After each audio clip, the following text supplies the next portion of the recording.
You're watching the Alabama Weather Network. Here's your Saturday afternoon weather briefing. I'm meteorologist Bill Murray. It is the 11th of October, and this is our Florence sky cam. We got a little visitor lurking in the vicinity there. May rear his or her ugly head here in just a second. Looks like we got a little wasp action out there in the Skycam vicinity. The UNA Lions on the road today, so the Skycam not showing much activity there on the campus except for these wasps in the vicinity.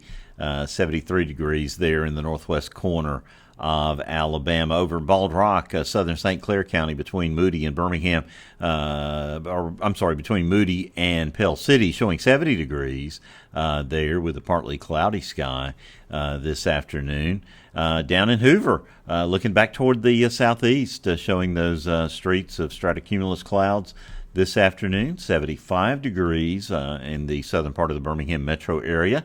Down in Abbeville, no clouds there right now. They might see a few wraparound clouds later. 76 degrees down in East Alabama, and the sun glinting on Mobile Bay. There in the far distance, you can see the skyline of the city of Mobile. 80 degrees there on the eastern shore this afternoon, and the boats coming and going there through Perdido Pass at Orange Beach, where it is 80 degrees and a beautiful day to be at the beautiful beaches of Alabama. And, of course, it's always a beautiful day to be there. This is the satellite and radar showing no rainfall across Alabama, very little, if any, in the way of cloudiness. And we saw that on the sky cams. Looking back to the east, we do see a good bit of cloudiness back there in eastern and southeastern Georgia, back into South Carolina. Heavy rain there falling also along the coastal sections of South Carolina in the Charleston area, all the way back up into the mid-Atlantic, where we've got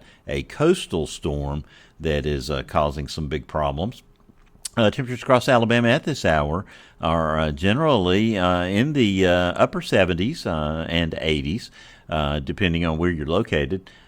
75 this hour at Coleman, 75 degrees over at Anniston. Two of the cooler spots that I can find right now. We've got 82 on the board at Mobile, 84 degrees at Andalusia, some of the warmer spots. The winds are beginning to relax a little bit, still have wind gusts to 20 to 25 miles an hour there at Geneva and Dothan. That's thanks to the pressure gradient that we have between the low pressure to the east and the and higher pressure to the west of Alabama. Now, the futurecast, as we go through the overnight hours tonight, we're going to see some cloudiness working its way back into eastern sections of Alabama. The Auburn-Georgia game is going to be fine during the evening hours tonight. No rain expected there. Should be fair skies, but those clouds are going to work back in late tonight.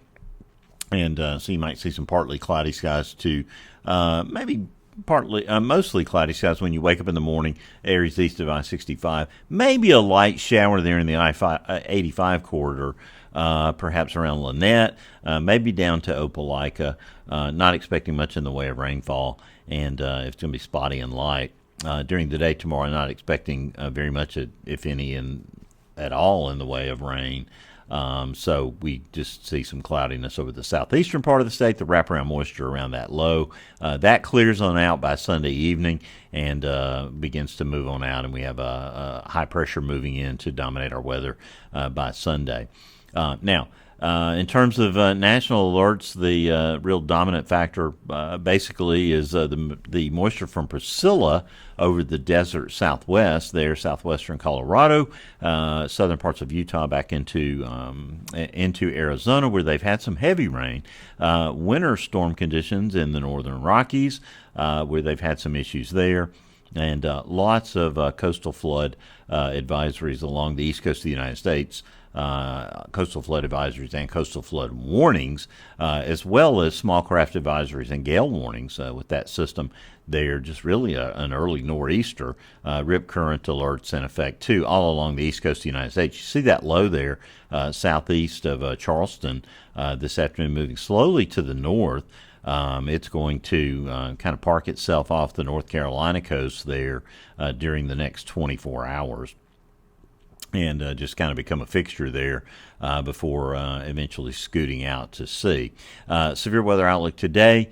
It could be a couple of severe thunderstorms in areas from parts of Wyoming back down through Utah into Arizona, but just a marginal risk. No severe weather outlooks for tomorrow or for Monday, according to the Storm Prediction Center.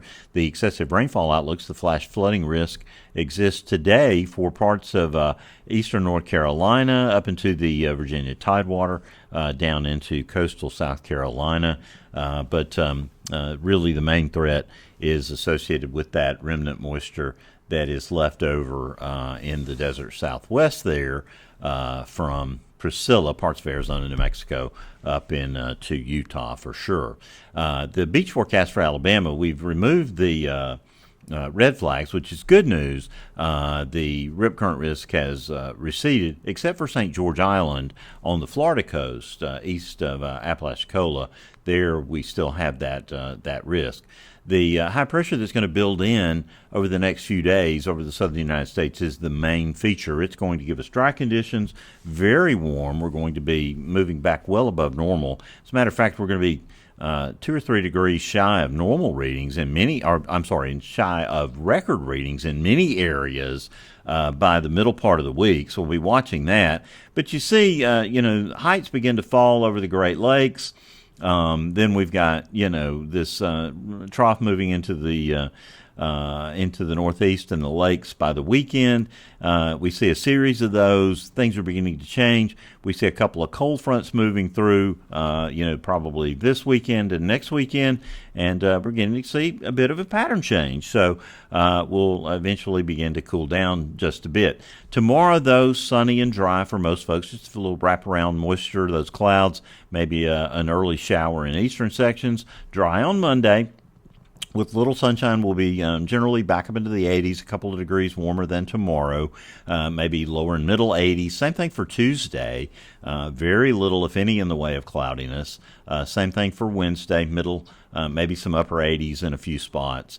And then the longer range, as we go out through time, looks like some showers and thunderstorms, possibly for Friday and Saturday, and then potentially another round of showers and thunderstorms around the 22nd. It's good to see these consistent rounds of showers and thunderstorms, and perhaps another one through here around the 25th. So we're watching that, beginning to see a pattern shift where we get these westerlies and some fronts, and that's good because we're very, very dry.